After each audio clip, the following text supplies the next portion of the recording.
Oh, I was gonna say Russia actually also had slavery. Did you know that? They enslaved their own people too, and they killed millions of their own. But no one ever, talks about that. It was the same thing. But again, that happened like 100 years ago. Slavery in the United States happened like 300 years ago. That was their life. You know what I mean? Like you didn't have to do that. I didn't use that to come in here and say, "Oh, I have a tough life too." It's a man's world out here. I just should give up. No, I don't know. I don't know what you mean. See, my situation is nothing like yours. I don't know what you're talking about. You were able to come over here, like you said, as an immigrant and access white privilege that was put into place for you to access. Meanwhile, like I said, my father was born before the passage of the Civil Rights Act, born without civil rights, drank from segregated drinking fountains. My grandmother was born a sharecropper and escaped out of that situation. And the ending of slavery is not suddenly a glorious moment for African Americans like you're trying to paint it to be. It ended 100 years ago. No, we still deal with the issues today.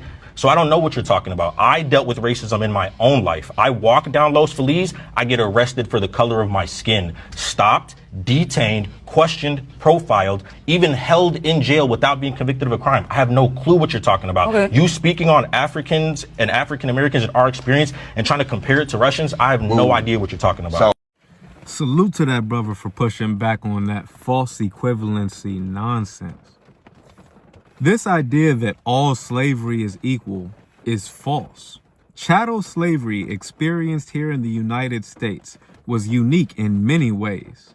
It's the first racially based system with permanent and hereditary status being passed from the mother to the child. The legal and institutionalized dehumanization, not just a slave, but to argue that these people were not even human, was unheard of before the time.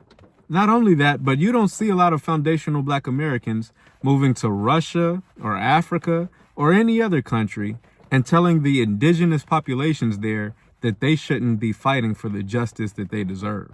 To this day, the descendants of freed slaves suffer the financial consequences and social consequences of the stigma attached to our skin and prior status.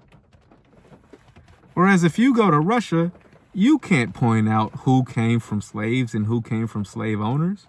These outsiders speaking on our situation here in America has got to end. It needs to be checked and it must be addressed. For he who has an ear to hear, let him hear.